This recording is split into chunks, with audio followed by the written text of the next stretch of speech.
اللہ کے نبی صلی اللہ علیہ وسلم نے ایک غزوے کے اندر اعلان کیا جہاد کی تیاری کے لیے جو ہے لوگوں کو تیار کرو، جہاد کے لیے جانا ہے۔ تو سب لوگ جو ہے ایک دوسرے کی تیاری میں مشغول تھے کہ بہن جو ہے بھائی کو تیار کر رہی ہے، بیوی جو ہے شوہر کو تیار کر رہی ہے، ماں بیٹے کو تیار کر رہی ہے، اور ایک جو عورت بیوہ عورت اپنے گھر کے اندر جو ہے وہ اپنے لخت جگر دودھ پیتے ہوئے بچے کو گلے سے لگا کے رو رہی ہے،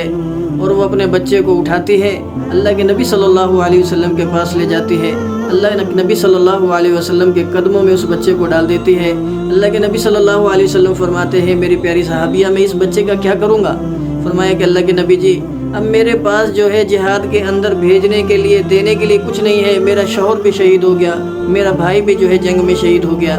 میرا جو ہے بیٹا بھی جو ہے جنگ کے اندر شہید ہو گیا، اب جہاد کے لیے دینے کے لیے میرے پاس کوئی چیز موجود نہیں ہے، آپ نے اعلان کیا ہے لیکن میرے پاس اس وقت جو ہے یہ میرا دودھ پیتا بچہ ہے، اے اللہ کے نبی جی اسے لے جائیے اور اس صحابی کو دے دینا جس کے پاس ڈھال نہ ہو، دشمن کا تیر چلے اور وہ صحابی جو ہے میرے بچے کو ڈھال کے طور پہ جو ہے استعمال کرے، وہ تیر آ کر جو ہے میرے بچے کے سینے میں پیوست ہو جائے، میرا بچہ جو ہے شہید ہو جائے، سپاہی بچ جائے۔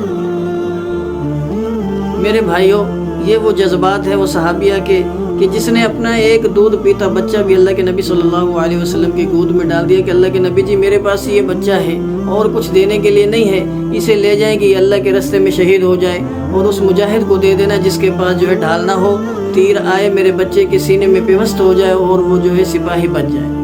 میرے بھائیوں ایسا عشق، ایسی محبت نبی صلی اللہ علیہ وسلم کی ذات سے کہ اپنے بچوں تک کو جو ہے نبی صلی اللہ علیہ وسلم کی ذات کے لیے قربان کرنے کے لیے صحابیہ تیار رہتی تھی۔